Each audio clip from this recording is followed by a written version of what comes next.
Joining me now, first class father Zach Bates. Welcome to First Class Fatherhood. Thank you so much for having me on. It's an honor to have you here. Let's start it like this. How many kids do you have? How old are they? Well, I've got five kids. Bradley is 8, Casey is 7, Chloe is 3, then Jaden is 2, and the new baby is just here, just a few weeks old. Yeah, and congratulations on that. It's so cool for you guys seeing your family growing. If you could, Zach, just take 1 second to hit my listeners with a little bit about your background and what you do. Well, the most important thing I do, of course, is being a father. But grew up in a large family. There was 19 of us. I was the oldest, and got married to my wife. Met her, a local girl working at the local Sonic, and started our family. I've done a lot of different trades in life. My dad started his own company when I was about 10 years old and worked for him. Then I went and did construction with a guy in the church. Went to law enforcement, did 10 years in law enforcement, court security, then patrol in with the SWAT team. So had a great, loved that. And my wife started a business a few years ago, Bates Sisters Boutique with my sisters. And it really took off, and trying to divide the time between 12-hour shifts at work and being home as a dad and then running my wife's business. I kind of grew into the role of managing that. It got to where I had to make a decision, what I was going to do with my time, because you only get 24 hours in a day.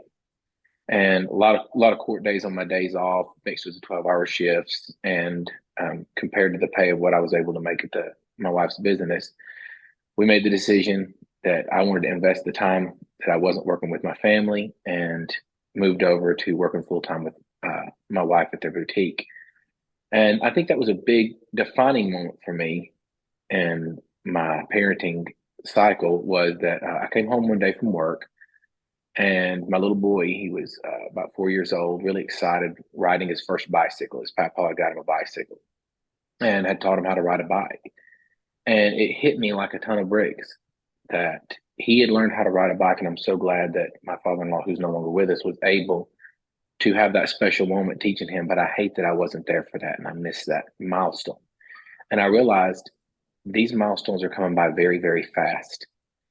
And if I don't stop and capture them, I'm going to miss them. I'm going to grow up, and my kids are going to grow up, and I'm not going to have been the dad that I pictured myself being when I first had kids. I'm going to not be the one that taught them how to ride their bike. I'm not going to be the one that was there for all those moments. And obviously, you can't be there for everyone, but working too much is a difficult thing to balance with, because you want to be a good provider, but you want to be a good dad at the same time. And so me and my wife started praying, and I actually talked with the sheriff and, asked his advice. What would you do? And after a lot of counsel from different people and looking into it, I left the career that I loved. I still miss it. Really loved and enjoyed law enforcement. I enjoy what I'm doing now, but there was something special about serving your community in that way. And started working for my wife, freed up my schedule a lot, and I've been able to spend a lot more time being part of the kids' lives more so, and watching them grow up and doing things with them. My kids are starting soccer this year for the first time, starting sports. There were so many of us, there wasn't time for us to go and do a bunch of sports. My extracurricular activity was generally working with my dad and doing things with my brothers and sisters, and sports in the backyard and stuff. Hold on, I've touched something that broke it. There we go. I'm back. And where was it? Oh yeah. So I didn't have not a lot of organized sports. I couldn't imagine my dad trying to take us to 19 different ball games or something like that. But that is something that I wanted to be able to do with my kids. So they're starting soccer this season. The oldest two really wanted to, and the more they talked about it, the more excited my 3-year-old got. So now she's going to do it. I mean, yeah, the more excited my 3-year-old got into it, and she wants to really do it. And so now we're going to be a soccer family. And now they're talking about basketball later in the year and things like that. So it's just being able to watch that grow, and watch them grow up and be active and involved in what they're doing is very exciting to me.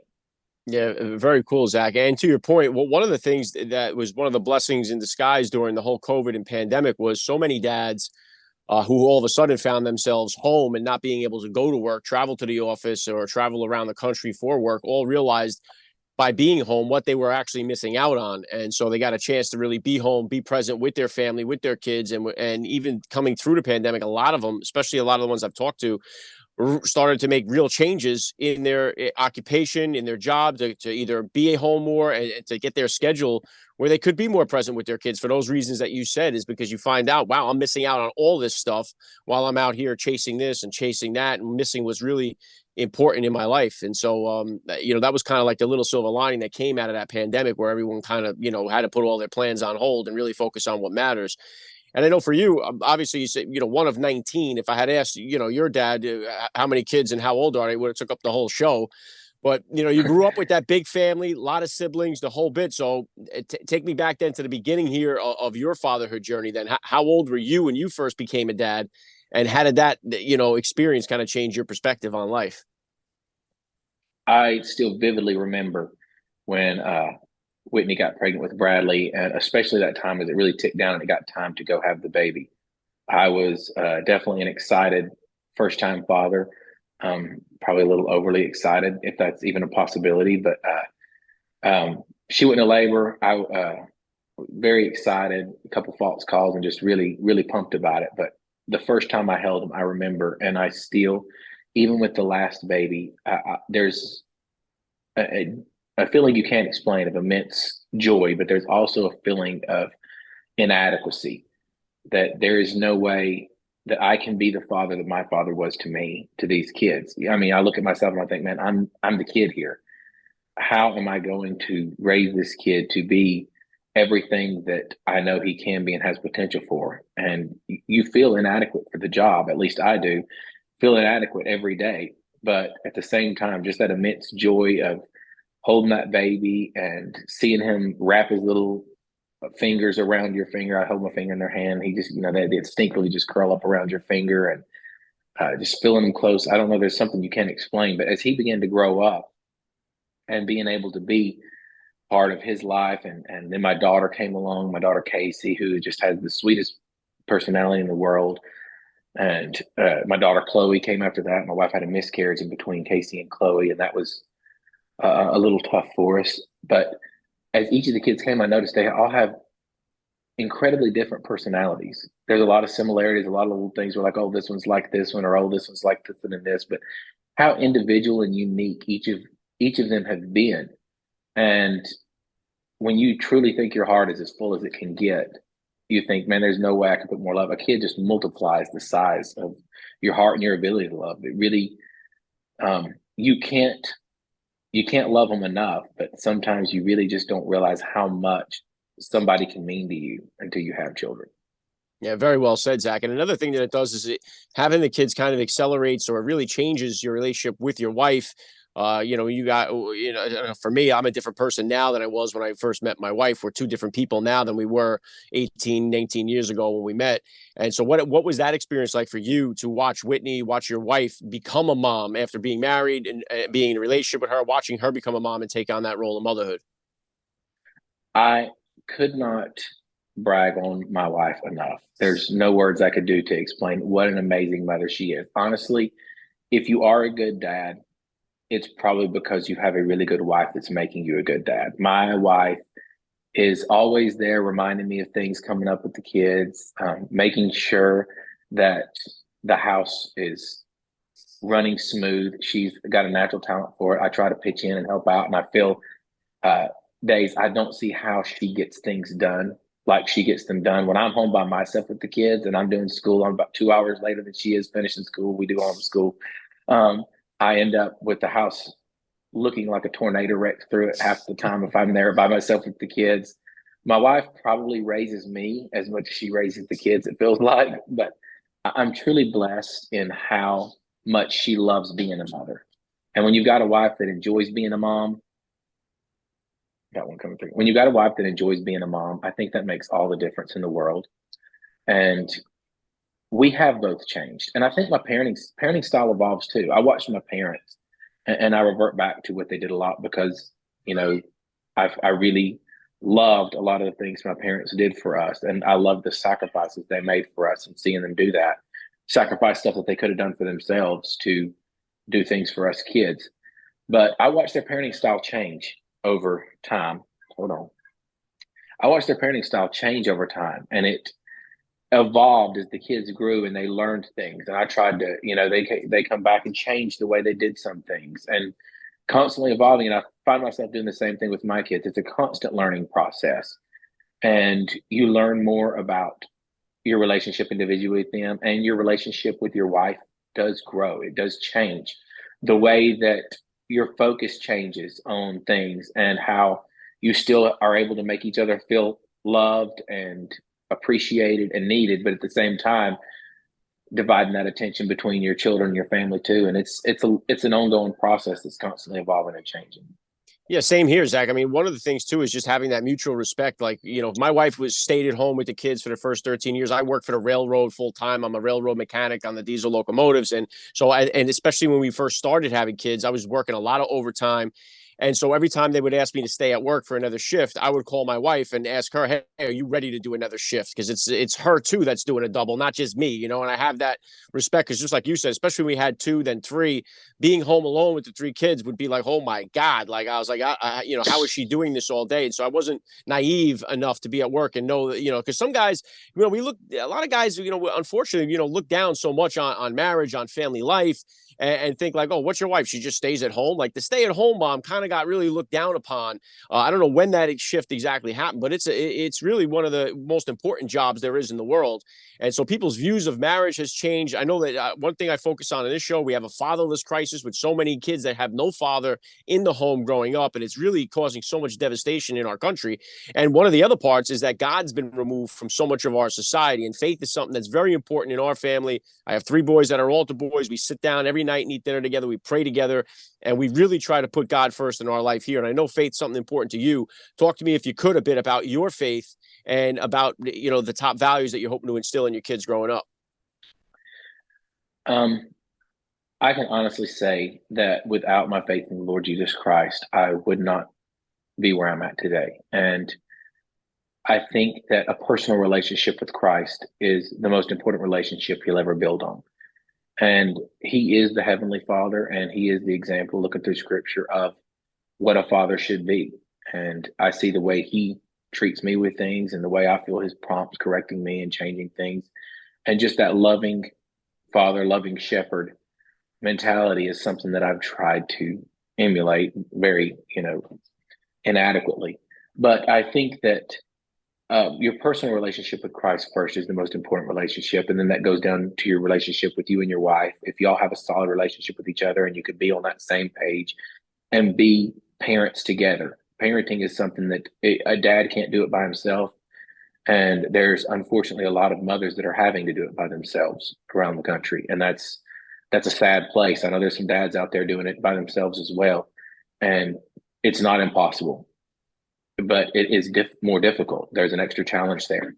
And I do see, though, when you're able to have somebody, a wife that's willing to pitch in, and y'all are able to be on the same page, or a husband that's willing to pitch in and be the daddy, or try to be the daddy could be, then I think that tends a lot more to success in a kid's life. And as a kid, I can see how much that made an impact on me, seeing my mom and dad on the same page, seeing my mom and dad um, pouring their lives into us and doing that together, and pouring at the same time, pouring God's word into us, pouring character. Nothing is more important. You can be the most knowledgeable person in the world, and there's a lot of knowledgeable people out there. You can have all the money in the world, and there's a lot of rich people out there. But a person without character is somebody that you really aren't going to find a friend in. They're not somebody you're going to want to be around. They're not somebody you going to want to emulate. And I think the most important virtue that a child can have and can be taught is good character, good work ethic, good manners, how to treat people better than you would treat yourself, or treat them as you would treat yourself. The golden rule, just the basics in life that we want to neglect in our chase for money or fame or power, or all the different things that seem to take precedence over stopping and being a dad, or stopping and being a mom. There's a lot of things out there that can be had, but in the end, I feel, in the end, when I look back, I'm going to be more satisfied having raised my family and nurtured that love and then relationships with my family than I would be with any amount of money I could put in the bank, or than I would be with any amount of prestige or anything else. And one of the other things I did stop doing. I was elected to county commission, one of the youngest commissioners in my state, and when I was 21 years old, and served 4 years on commission. Um, during that time, I did get married and did not seek reelection for county commission because I was running for mayor. Ran for mayor, didn't win that one, and went back into just living my life. And I told my wife, I said, I don't think I'm going to do any more politics until my kids are raised up. She got pregnant. And I said, it just takes all your evenings, all your time. And I was blessed to be able to serve my community, love my community. It's live in Rocky Top, Tennessee. It's a little small town, and I've been blessed to be able to serve in a lot of different ways. But uh, anything that could come with that wasn't as important as those nights and those weekends with my family versus being out on the campaign trail, being out at all the chili suppers and hot dog dinners and everything else you go to as a politician. I ended up getting called back and was appointed to serve 2 years in a vacant seat because somebody left commission a little while later down the road. But I haven't run for office again since then because I did find a higher calling. But there's decisions you have to make, and it's not for everybody. Um, I ramble everywhere, but I'm assuming you can cut stuff up. But Yeah, yeah, I'll cut.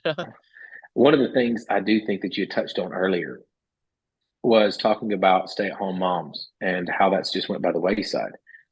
And I think one important thing I think sometimes we want to put our values of what we think is important on other people instead of letting them kind of get with the Lord and find their own calling, what they think is best. We want to give a higher emphasis.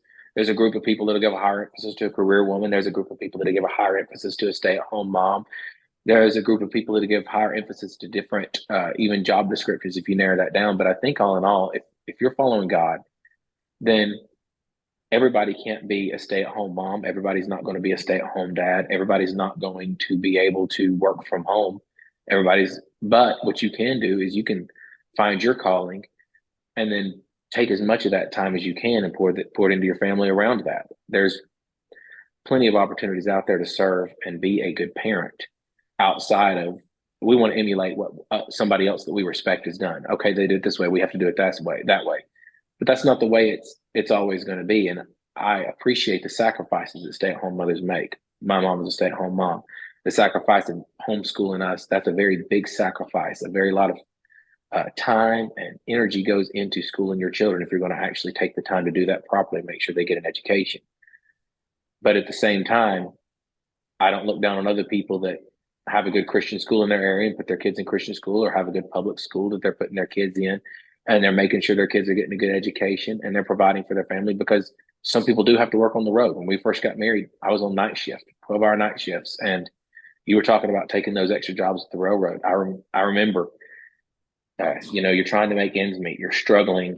You're sitting there looking at your paycheck and the bills you got coming up. And our car went out. We had to we found a great deal on a used car, and needed to buy that, and being able to take those extra jobs as a sheriff's deputy, calling home, hey honey, if I work these 3 extra jobs, it's going to be this much money I'm able to put towards what we're trying to get towards here. But at the same time, that's going to leave you, because of my schedule, me being sleeping every day and being gone every night for the next 2 straight weeks. And and she was willing to make those sacrifices, and we made a lot of those sacrifices together to get where we're at now. And there's still sacrifices to be made, but I think that I didn't appreciate how much she was putting into those sacrifices and how much she was really doing during those times. Yeah, there would definitely be times, Zach, where, especially when we went from two to three was our biggest challenge when we went from 2 to 3, because our two older ones weren't old enough to do everything independently. And then we had the infant now to take care of as well. So there'd be times like I'd be on the phone with her at work and I'd be like, I got to stay here for a double. And in the background, it sounds like pure chaos with crying and stuff falling and just, and I'd be like, yeah, I kind of felt like, I'm having a tough day too. But I know what was going on there. And then again, it comes back to that mutual respect for what what each of us are doing together and what we're working towards. And I do think, as you mentioned before, there's a lot of like things that are seducing us in this world right now, especially with these phones. The kids have access. There's so many things now that we never would have dreamed of being able to have access to. And even if especially my oldest is 17 now, he's a senior in high school, and there's only so much you could do to monitor what they have access to. They know more about this technology than I'll ever know. And even if they don't have it, their friends have it, the school friends have it, the people at their job have it. So they're exposed to so much more.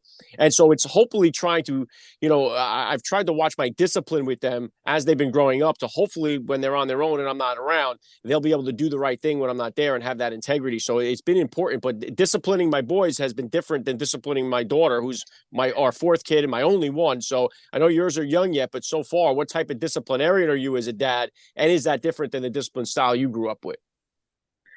I would say every family's style is different, and definitely every child is different. There's children that I can look at, and they'll just quit doing whatever they shouldn't do. They just know from a look. And there's other kids I'll really spend a long time talking through. Why are you feeling like you need to do this? Why are you behaving in this way? What is it that makes you feel like this is necessary? Why is it easier to take something away than just simply ask? And I have kids that will just walk up and grab something because they want it or because it's theirs. Instead of, hey, when a child treats you like that, and getting that around to, hey, when you get treated like that, how do you feel? And trying to get that into it's the communication is very different with each of the children when it comes to correction and trying to correct behavior or influence behavior, if you would. But I do think that um, starting over what you said there again, if you could phrase that one more time, there was something else that was really good that you said. Oh, one of the things I am grateful for is that my children aren't 17 years old yet. And the cell phone thing, they use iPads for school. And so it is one of those things that I'm constantly, we've got thankfully Apple has a lot of great parental controls and things like that for younger children, which is great to limit screen time and things like that, even though they do videos for part of their school. And, Whitney's right there with them. She's helping them. But I dread when they get older and they do get phones. And I try to listen to a lot of that. It's like, what do you do? Because that decision is going to come up, and the technology is growing so fast that there's no telling what it will even be by the time, they're 16, 17 years old at the leaps and bounds it's growing. I find technology is overwhelming for me already with the amount of time it consumes. All the things that are supposed to save time aren't saving me any time. They're costing me time like crazy. But I think screen time is one of the most difficult things to try to regulate and watch. But one of the things you said talking about integrity is that's kind of the method my parents used with me was you're never going to be able to stop everybody from doing wrong. I was a cop for 10 years. And if you could stop people from the outside from doing things they shouldn't, then cops wouldn't have a job. Even grown adults consistently and consciously make bad decisions. Good people consciously make bad decisions. Good people unconsciously make bad decisions that lead to worse decisions to try to fix. So there's always going to be, and then there's the bad people that just make bad decisions and are going to always do that. So the best thing that I can do for my children is teach them how to make good decisions and how to, when you make a bad decision, how to correct that decision properly. How do I take a situation that I've really messed up in? And the good thing is, as a dad, I mess up plenty. So I get to try to fix that plenty and show them, hey, sometimes you have to sit down and apologize and say. And that's one thing my dad was always great about. If you've done something in a way that wasn't a good example, if you've done something that you wish you had done different, sit down and explain that. Hey, I made a poor decision here that I wish I had made differently. And here's the evaluation process I went to get there. And with kids, you can set as many parameters on the outside, but you're never going to fix everything. But what you can do is teach them to evaluate themselves. And honestly, for me, I compare myself. Instead of comparing yourself to other people, compare yourself to Christ. What would Jesus think about this? And then it's not what's going to happen if I get caught. It's how am I going to feel about this? And how am I going to know in my heart about this decision a year from now, or 5 years from now, or 10 years from now? Is this going to be something I look back on with pride, or is this something I'm going to look back on with regret? And I've got situations in my life, but I can look back with both. I prefer to look back on the ones I can have pride in than the ones I have regret with. And sometimes too, Zach, like I know just from my own life, my failures have benefited me so much in my life and have helped me to achieve so much more in life because I failed, because I got it wrong, because I made mistakes. And I realized that my kids are going to have to go through that as well. And that's a part of it. And it's just being able to make them realize that the mistake is not the end of the game. It's not the end of the story. It's if you can take it and learn from it, then it's a victory. It's a win. You're learning from that, and it's difficult concepts for them to grab. But hopefully, repeating these things over, and that's how I'm still learning as a parent, because I never had a 17-year-old before. This is my first year having one, so I'm learning the game as well as them. And the thing with the phones that drives me crazy too, Zach, is the fact that I try to explain it to my teenagers, like, you have access to all the wisdom of the entire world available in your pocket. You have the greatest literature that's ever been written. You have anything that's being taught in the greatest schools in this world. You can access it on your phone. You can read all this stuff. You can listen to music that from Beethoven, Bach. Nobody's making this music anymore. There's no one writing Shakespeare today. You have all this access, and we're spending time on TikTok watching these animal videos and all. People get lost on TikTok for hours watching nonsense, and it's amazing how we just get sucked in and seduced into this stuff that's really providing no purpose and not moving the ball forward in our life. And it's like there's so many lessons, so many things you can learn because of it. If you use this tool the right way, it can be so beneficial. And just trying to drill that into them and saying, look, this is a money-making machine right here in your pocket if you'll use it for that instead of, but it's so simple to get lost in it. And one of the things people get lost in is these reality TV shows. And that's my wife. She's sucked into these reality TV shows. I know that's been a big part of your world. You've been on the reality TV shows. Yeah. What has that experience been like for you overall? Positive experience? Do you still get a lot of feedback from all that stuff? Has it impacted your life in any negative way, positive way? What's been your experience with reality TV?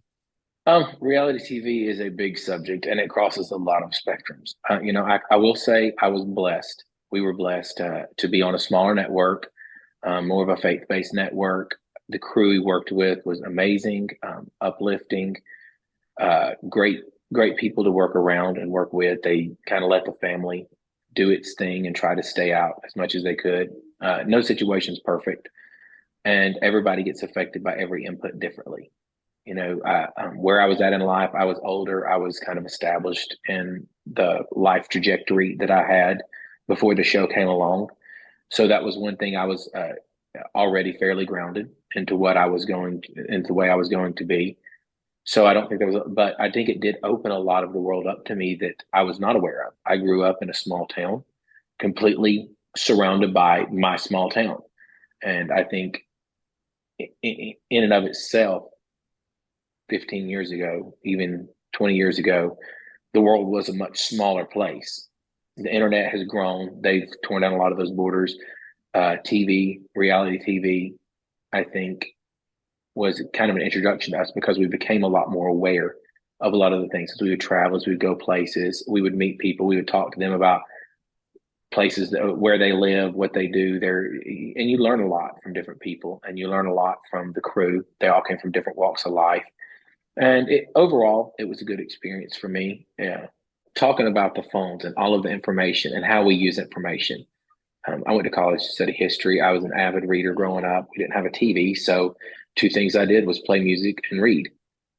That was my form of entertainment. And I think you go back hundreds of years and see a lot of people using that same form of entertainment before we had so much TV and cell phones and everything else. But that being said, studying history, a man comes to mind with you talking about the cell phones. Nathaniel Bowditch. He was he was an indentured servant that taught himself a lot of things to do with math and taught himself, created a new way to occult stars, which is how you navigate with ships back before all the GPS and everything like that. Taught himself logarithmic tables, picked up a dictionary to learn Portuguese and taught himself Portuguese from a Portuguese English dictionary.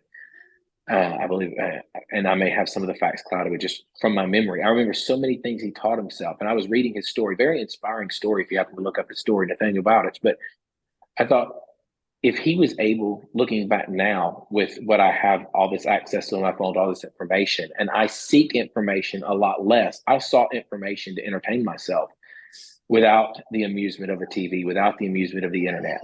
But now that I have all of this information, instead of choosing to learn about math, instead of choosing to learn about further science, instead of choosing to learn more about history, I would rather watch some funny YouTube shorts or see some funny Instagram reels. And honestly, the stuff, when you look back, I find myself laughing at stuff that isn't even really that funny.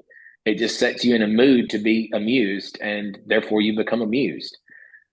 And I think that's the huge threat, is the ease of entertainment is a huge threat to wanting. It's like if you're a kid, and I am a kid, and somebody sets a big old plate of cake in front of you versus a plate of vegetables, you're going to pick the cake every time. And that's what we do. We feed ourselves a steady diet of brain cake, and our brains turn to diabetic mush instead of really focusing on how we can better ourselves, how we can better our communities, how we can focus on bettering the world around us. We just become entertained. Yeah, it's so true. I mean, we have the ability there to become more educated, powerful, healthy, sophisticated, and influential. We have the power to do all these things if we did it. But again, that's that low hanging fruit that everyone grabs at, and it's just that's where the discipline portion of it does come in. And it's hard. It's harder for them because they're my kids, especially. They're growing up with it. Like it's different for me. I never had access to it before. They've never known a world that didn't have it. So it's definitely two parallel universes in that sense. And I know now, obviously, you got the new baby in the house. What's been the response from the siblings now? How has they taken on the role here, big brother, big sister? How has the new addition to the family been so far in the house? New baby coming has been uh, probably the easiest transition we've had. Baby number five over, especially say baby number three, which was much more difficult. Bradley's older. He is completely enamored by his little sister. He wanted a brother, but he's been such a tender-hearted, loving big brother. He wants to come in and hold the baby as soon as his school is done. Casey is just the most tender-hearted little girl. You can always find her trying to get her next turn to hold the baby, feed the baby its bottle. Chloe and Jaden both love to pet. The hardest one with the transition probably has been Jaden, because he's too little to be a big kid, and he sees the big kids get to pick her up and hold her, and he wants to have that freedom to do that. And just we have to keep a constant eye, because he wants to pick the kid up. He wants to pick little Lily up. He wants to hold Lily Joe. He wants to give her kisses on her face, all the things you don't want a kid to do. And he doesn't understand, being fast and being rougher and things like that. But it's a sweet transition. She's just been a great baby. Honestly, all the babies in their young stage have been so easy. I've not really had the colicky babies that can't go to sleep. Some of my family members have had those, and my heart goes out to those late night and early morning and restless night parenting. But I've been blessed not to have to do that. Yeah, we've had one of those here, and my daughter grew up really quick because of it. She was our fourth, and just for that reason too. Especially my youngest son, always roughhousing with her, and she got up there. She walked the fastest, talked the first one, earlier than any of the other ones. So she came along really quick, and it's awesome to see my three boys have that opportunity to be big brothers and have a little sister. So it's been so cool. I love the family dynamic, and I'm up against it here. So the last thing I want to ask you, Zach, I love to ask all the dads that I do get on the podcast, what type of advice do you have for that new dad, or for that about to be father who's out there listening? There's a world of advice you're going to get. You're never going to be perfect. Don't try to be perfect. Don't try to pass yourself off as perfect. Realize that you're never going to be the perfect dad, but be the best you can be.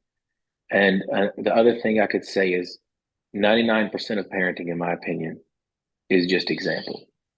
The example you set will do 10 times more raising your children than what you tell them to do or what you even try to show them to do.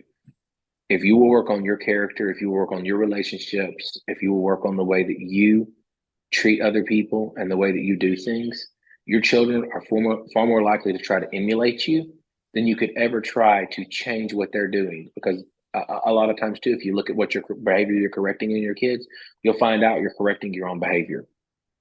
And that's one thing that I've learned, and I don't think I can learn enough. But work on yourself, and you'll be surprised how much it will help both your relationship with your wife and your relationship with your kids. Yeah, very well said. I love the message. This has been an honor for me. I got to say, Zach Bates, you're a first class father all the way. And thank you so much for giving me a few minutes of your time here on First Class Fatherhood. Thank you.